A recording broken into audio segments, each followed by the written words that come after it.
thank you for joining Wars of the Rosies. As we continue with Part 5, the Knights Templars, from the Orders of the Quest The Holy Grail by Manly P. Hall. The Knights Templars. In Isis Unveiled, H.P. Blavatsky refers to the Knights Templars as the last European secret organization which, as a body, had in its possession some of the mysteries of the East. A few paragraphs later she adds, they reverenced the doctrines of alchemy, astrology, magic, kabalistic talismans, and adhered to the secret teachings of their chiefs in the East. The Order of the Knights Templars was founded in 1118 by Hugh de Payne and Geoffrey of St. Omer, together with 7 other French knights then stationed in Palestine. These gentlemen were motivated by a determination to guard the roads of Christian pilgrimage to the Shrine of the Holy Land. During the first 9 years of the order, the Templars lived in extreme poverty. Hugh de Payne and Geoffrey of St. Omer had but one war horse between them. This circumstance was perpetuated on the Great Seal of the Templars,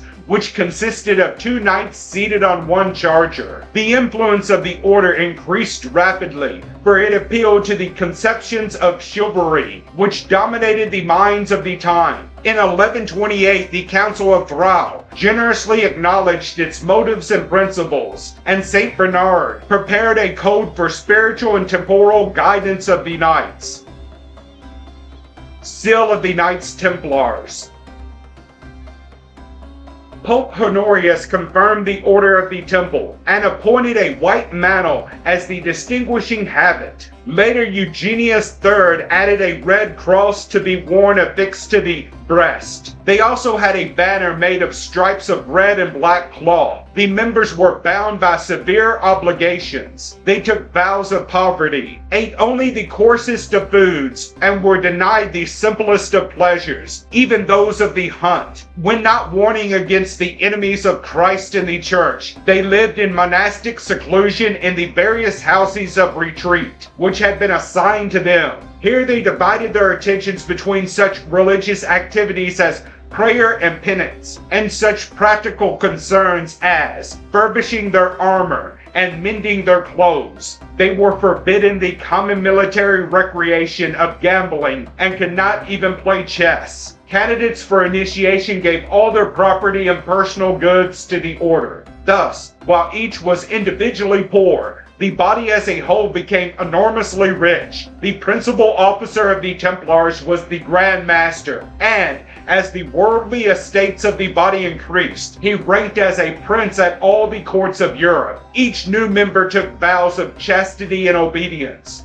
I swear, said the novice, to concentrate my thoughts, my energy, and my life to the defense of the unity of God and the mysteries of the faith. I promise to be submissive and obedient to the Grand Master of the Order. Elibas Levi and several other authors and historians advanced the belief that Hugh de Payne had been initiated into a strange sect of Christian Johannonites then flourishing in the East. The members of this group claimed that they alone were in possession of the inner mysteries of Christ. The supreme pontiffs of the Johannonites assumed the title of Christ and claimed an uninterrupted transmission of power from the days of St. John. Dr. Oliver points out that many secret associations of the ancients either flourished or originated in Syria. It was here that the Dionysian Artificers, the Essenes, and the Chaldeans arose. In a work published in 1855, Dr. Oliver says,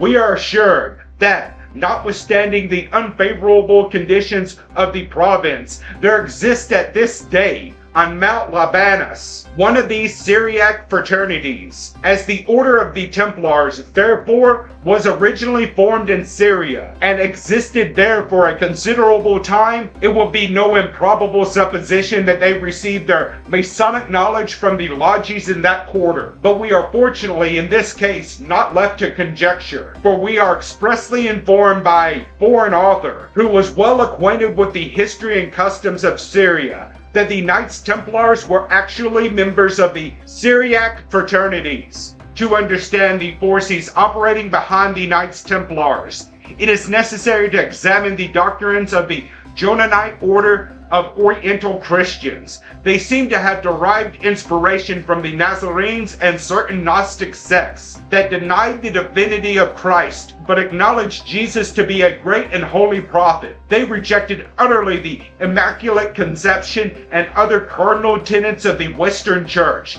The Johannites claimed to possess ancient records to the effect that when Jesus was a small child, he was adopted by a rabbi named Joseph, who carried him into Egypt, where he was initiated into the occult sciences. The priest of Osiris regarded him as the long-promised incarnation of Horus, expected by the Adepts, finally consecrated him sovereign pontiff of the universal religion. At the time of Hugh de Payne, Theocletes was the living Christ of the Johannites. He communicated to the founders of the temple the ideas of a sovereign priesthood of dedicated and initiated men united for the purpose of overthrowing the bishops of Rome and the establishment of universal civil liberty. The secret object of the Johannites was the restoration of the esoteric tradition and the gathering of mankind under the one eternal religion of the world.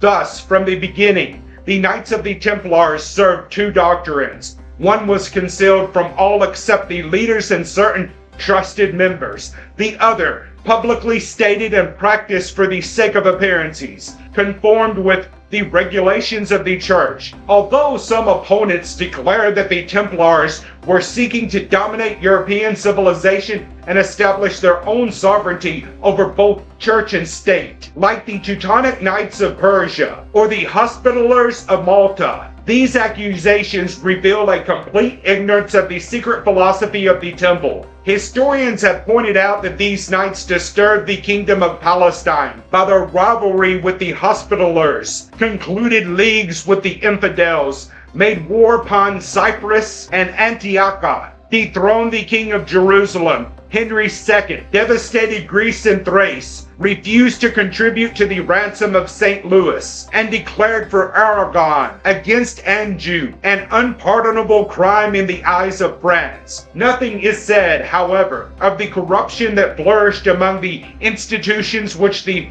Templars opposed. At worst, they could be guilty only of counter-conspiracy, for Christendom at that time was devoted to a grand conspiracy against the parts of itself.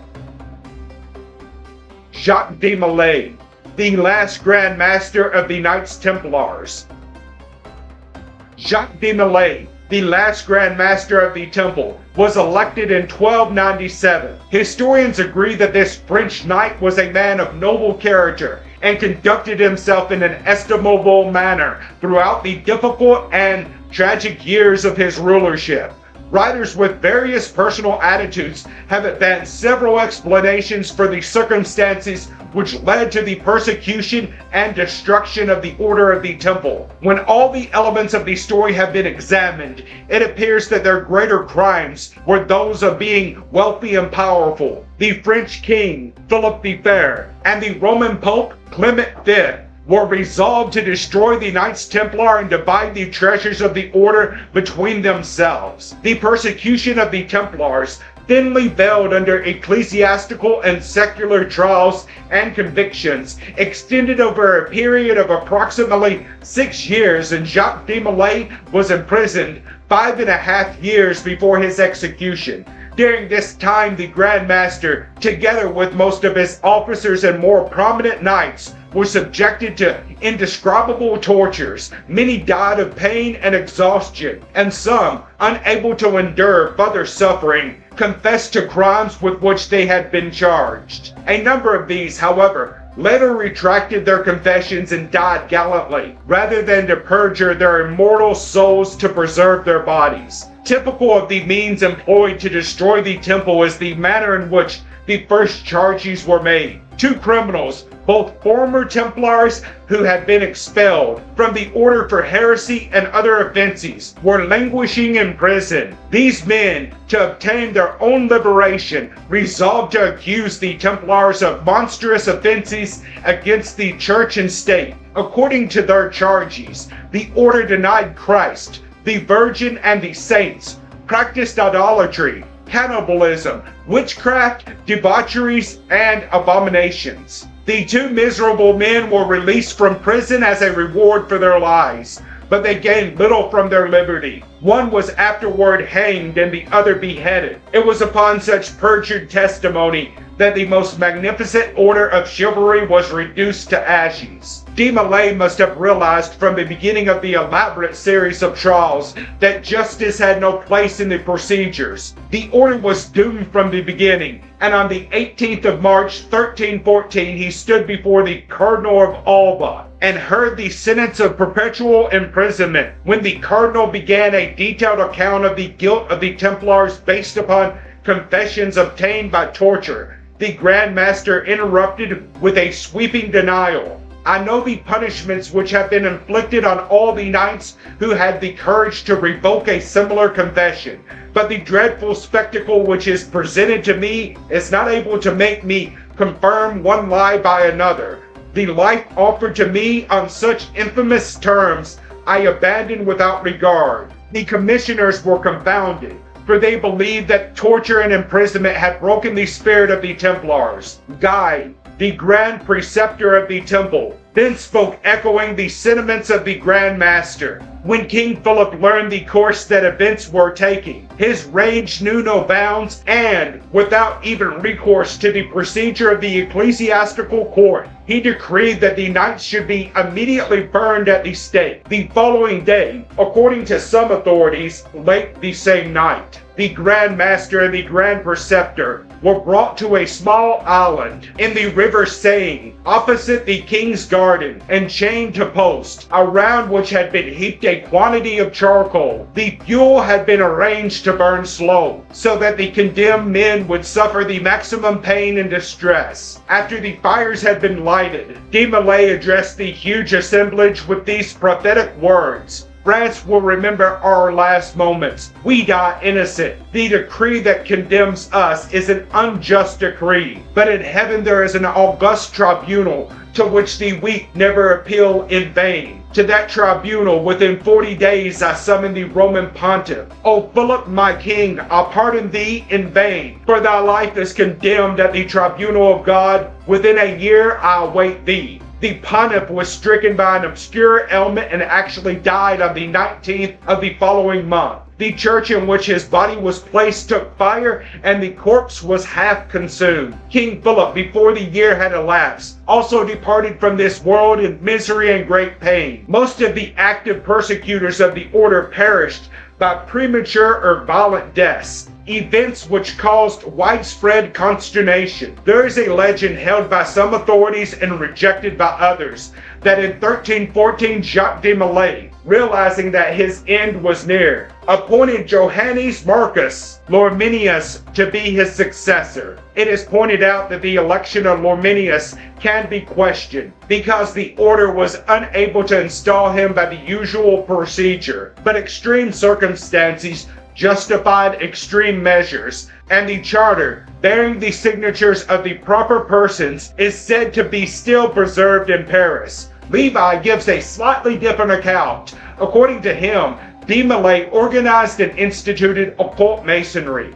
Within the walls of his prison, he founded 4 metropolitan lodges: at Naples for the east, Edinburgh for the west, Stockholm for the north, and Paris for the south. The same author refers to the French Revolution as the daughter of the great Jehonanite Orient and the ashes of the Templars. Among the accusations against the Templars was that they worshipped a strange and secret god, Hudat Japhet. One of the knights, speaking of his own free will, after many hours of being broken on the rack, confessed anything that the inquisitors required. Under the gentle inspiration of thumbscrews and an iron boot crushing his heel bones, he described an image supposedly venerated by the Templars. I was alone in a chamber with the person who received me. He drew out of a box a head, or idol, which appeared to me to have 3 faces, and said, "Thou shouldest adorn it as thy savior and that of the order of the Templar." Later, Japhet retracted his entire confession and stood to the last as one of the defenders of the order. It is possible that this three-faced image was a Brahmin Trimurti, which had come into the possession of the Templars during their years in the Near East, or it may have existed only in the prepared confessions which the knights were so pleasantly induced to sign. In either event, this idol came to be identified with the secret activities of the societies which perpetuated the mysteries of the temple. It should be mentioned that the knights were also accused of adoring a curious deity in the form of a monstrous head or a demon in the form of a goat. The idol, named Baphomet, the goat of Mendes, has been called the secret goat of the Templars. According to Levi, Baphomet should be spelled kabalistically backwards and consist of 3 abbreviations, as seen here, meaning the father of the temple of universal peace among men. Title page of Andrea's work, seen here, Strasbourg, 1619. The figure indicates one of the earliest representations of the square and compass, and at the base is the three-faced deity of the Knights Templar. Although it is a popular belief that the Knights Templar were for the most part unlearned and incapable of being addicted to an esoteric tradition requiring advanced scholarship, such an opinion is not supported by any direct proof. The average historian does not believe in the reality of secret doctrine, therefore he has no inclination to search for one. He is satisfied to assume that the cupidity of the church and state accounts sufficiently for the extraordinary fanaticism which crushed the Templars. In this work we are attempting to show that the Order of the Temple descended from the secret schools and was a direct source of later esoteric fraternities. We know, for example, that the German theologian Johann Valentin Andrea was a moving spirit in the universal reformation of mankind attempted in the opening years of the 17th century. We reproduce herewith the title page of Andrea's work seen here, published in 1619. The engraving is a mass of Masonic symbols and includes one of the earliest representations of the combining of the square and compass, now familiar to all Freemasons. At the bottom of this plate is the three-faced idol of the Templars, represented exactly as it was originally inscribed, partly bearded and placed on a small base. We advance the speculation that this is a legitimate landmark connecting 2 important cycles of esoteric brotherhoods. The other symbols decorating this remarkable engraving merely support those already mentioned. Worthy of note is the little figure in the circle on the left side of the design, above the word grammatica. Here a hand passes a human tongue to another hand, a graphic representation of the transference of a doctrine or word. As we become sensitive to the pattern underlying the descent of mystical fraternities, symbols originally obscure or unnoticed take an obvious vitality. Thank you for watching, and please don't forget to share, like, subscribe, and comment. And if you can, please consider donating to Wars of the Rosies. Links to PayPal and Patreon are in the description. Thank you so very much.